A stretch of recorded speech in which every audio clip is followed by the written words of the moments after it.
Thank you. I want to thank, there's so many people involved in inviting me here. I'm grateful, and I will not name them all because I'm a forgetful person and I might forget somebody, so I just say broadly thank you really for the very kind invitation, and I'm very happy to be here. Now, my talk, while thinking about it, I shifted a bit from a direct focus on the book and its content to something a bit broader than that. And before presenting it, just let me tell you or inform two qualifications. One is that I speak slowly even in Hebrew, and in English it's even worse. And second, my accent isn't that great in English, so if I'm not understood, just please ask me if I pronounce badly some words. My book tells a story of journeys, a constant movement between times and places. To some extent, it is a personal story, but it is mainly a professional one. The professional lenses through which I look at these voyages are anthropological. And I want to say just a few words about my way of understanding the anthropology that I favor. In my eyes, anthropology, more than any other discipline in social sciences, aspires to be present in life itself. It requires this presence in order to make sense of human life and give it meaning. It attempts to understand human behavior from an immediate closeness of which there is no comparison in social sciences. Can you speak a little louder or move the microphone closer? Thank you. Okay. Is it good now? Yeah? Thank you, sir. The anthropology that I favor seeks cultural intimacy. Its analysis is involved and committed. This immediacy is meant to turn anthropologist's insight into a shared asset between in my case, or between the anthropologist and the people he attempts to understand. Such a view of anthropology as a vocation implies commitment. It requires social engagement. Therefore, the story that I wish to tell you today consider the social and political concerns that guided me when I wrote the book.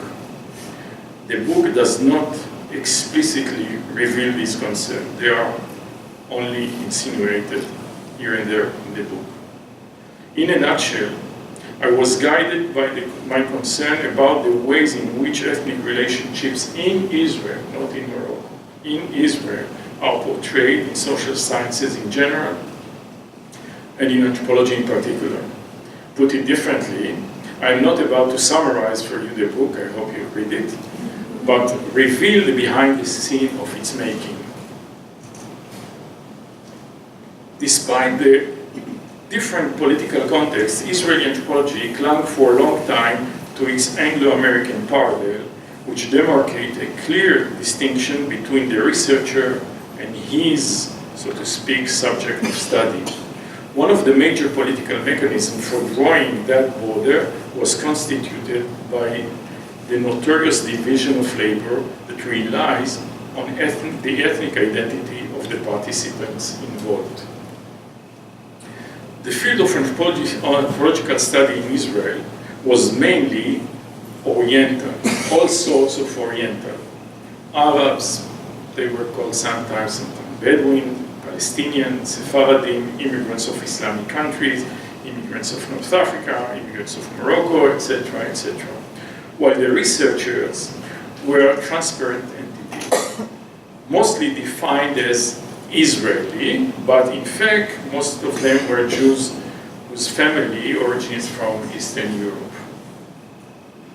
However, this division of labor was not consistent with the Zionist ideology that rejected the relevance of categories based on country of origin. This Zionist position which was adopted by the majority of the immigrants themselves, dramatically attenuated the latter's ability to voice opposition to anthropologists. In the end, the most significant distinctive category agreed upon both anthropologists and the Mizrahim, the Oriental Jews, was a shared Jewish nationalism. By doing so, both sides of the ethnic line ostracized Palestinians. My very concentration on Moroccan Jews in the book contributes, so I hope, to the unpacking of Moroccan experiences and dissociating them from the overreading concept of Mizrahi, Jews of Oriental countries.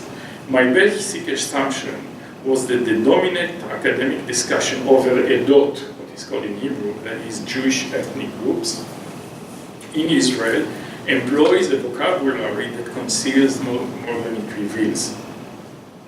By utilizing concepts such as Mizrahim, or for that matter Ashkenazim, that is Jews of Eastern Europe, it overlooks varied cultural experiences and self-identification within different groups. It delegitimizes identity based on country of origin. As a way of defiance, my goal was therefore to pay attention to the unique experiences based on the country of origin and consequently undermine Zionist political agenda that refutes the relevancy of past Jewish experiences on the one hand, what is called in Hebrew Shlilat Hagolah, that is the negation of exile, and in the same vein ignores Palestinian experiences by limiting the discussion to two Jewish major ethnic groups. Another Zionist feature that the book tries to evade is the call for a monolithic national identity that opposes a sense of belonging alongside Israel. My book demonstrates time and again the identification of Moroccan Israelis, the identification Moroccan Israelis expressed towards Morocco. For a long time, such expression were not embraced by mainstream Israelis. Moreover, by my sheer focus on Jews who live in Morocco, I manifest or underscore the fact that Jews willingly and freely prefer the option of living in an Arab country rather than the option of Israel. This opportunity, this is a good opportunity for me to read just the only paragraph from the book that is relevant to this point. And it's a kind of an ethnographic description that opens the 6th chapter that is called to be a community that is both a homeland and diaspora. And it goes like that.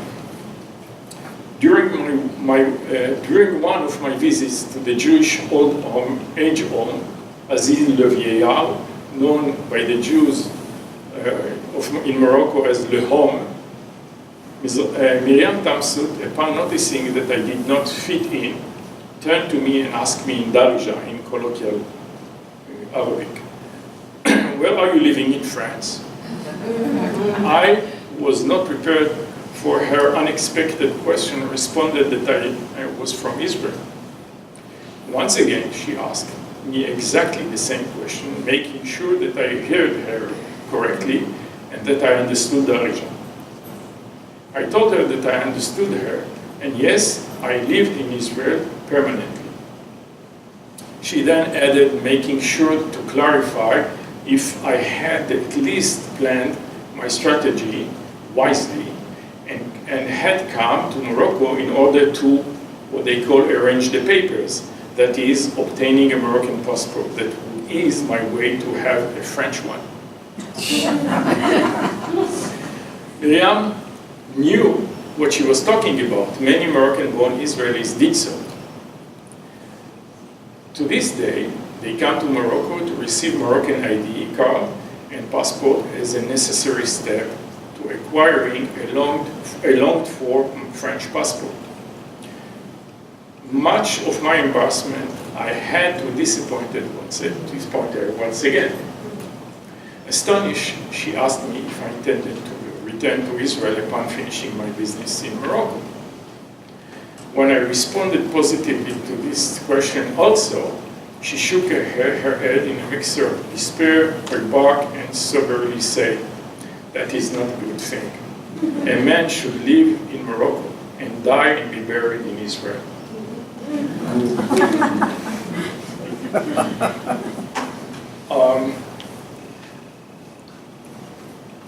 For the Israeli reader, at least, the choice of, let's say, American Jews to live in the US is understood and appears logical.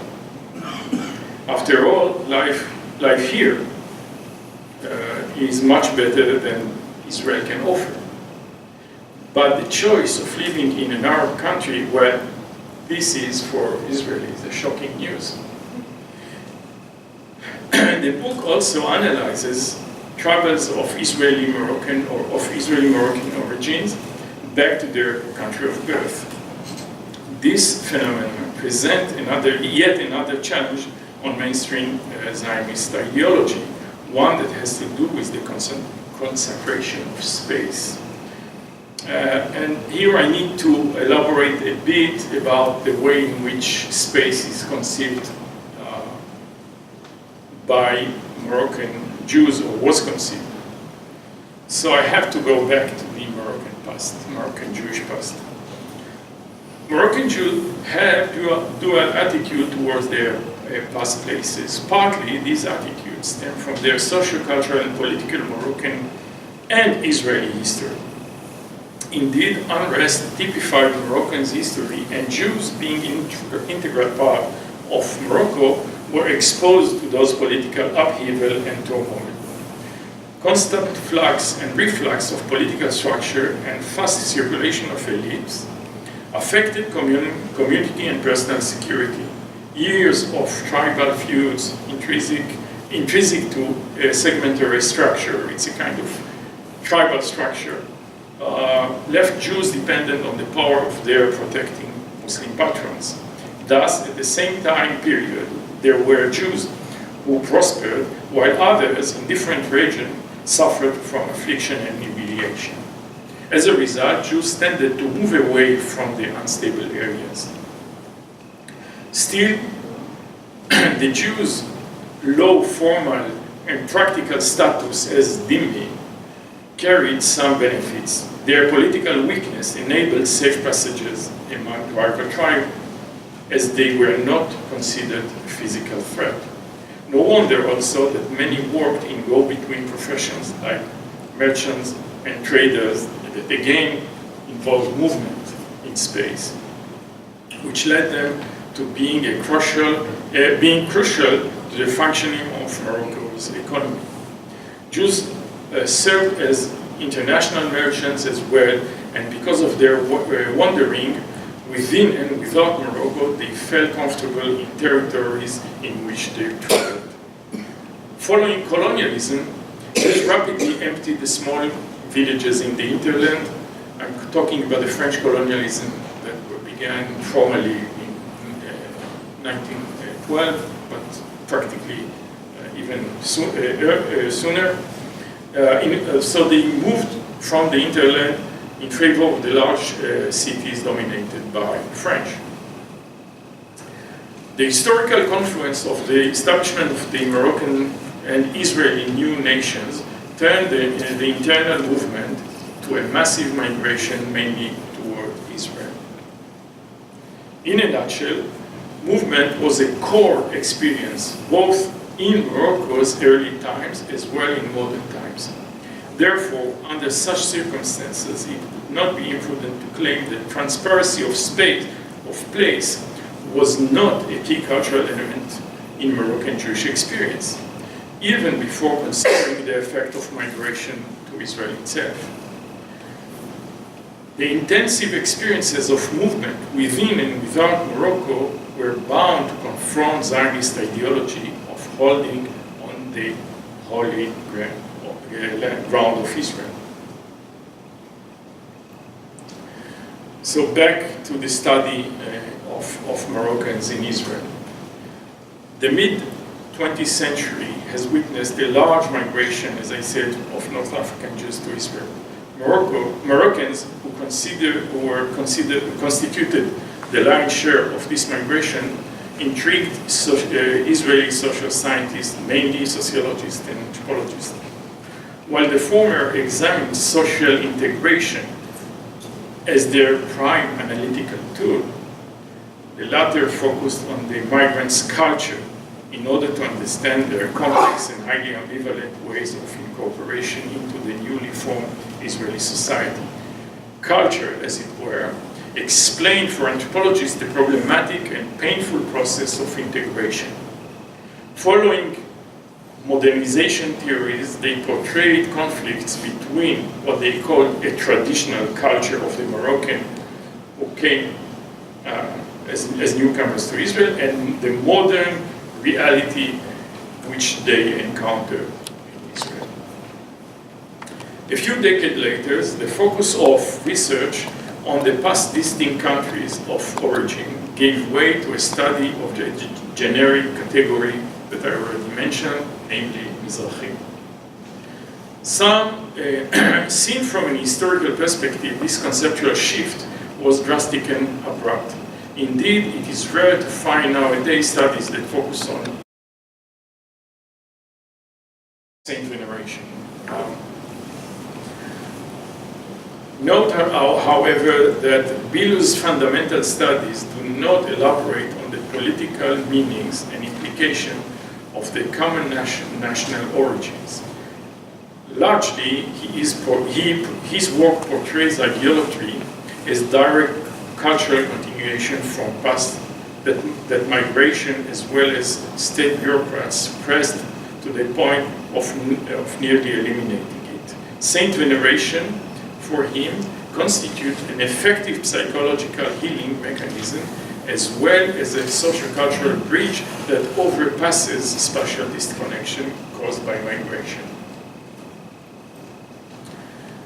Bilou is cautious in attempting to tie between saint veneration and the politics of identity in Israel. Also, without getting into detailed account of his research, one must point that the assumption of continuity of tradition from past to present, as if culture is carried in a suitcase that came with the migrants. Important to stress that the shift to a broader category, Mizrahi, is not devoid of political implication. The category serves Mizrahi intellectual elite, whose members claim to represent the mass people that transcend the relevancy of past state of origin. By reflectively employing, or perhaps even exploiting, this relatively recent identity construct, they demand equality with its transparent opposing category, the Ashkenazi. Oddly, state bureaucrats and policymakers also participate in the erasure of the relevancy of nation-based communities. This policy is part of a broader Zionist agenda, as I say, to negate diasporic pasts altogether. So in a way, Mizrahi intellectuals collaborate with the Zionist agenda of erasing the relevance of the past. Such an approach is clearly manifested, for instance, okay. How much time do I have? 10 minutes, 15. 10, 15, okay, so let's skip a bit. Apparently, both approaches concur in their plea to abandon past experiences or at least to suppress their importance. Seen from an identity politic approach, such a plea undermines the aspiration to attain a multicultural agenda by the very fading out of the colors and shade and favoring supposedly a bicolor reality that one reflects as in opposition its ultimate other, that is the Ashkenazi, reflect the Mizrahim and vice versa. The very return of this book to a study of a single group demarcated by its country of origin, overcome, so I hope, the above-mentioned hindrances. In parentheses, I want to say it produces new challenges that I don't have the time to discuss here, but maybe in the question I'd be happy to do so.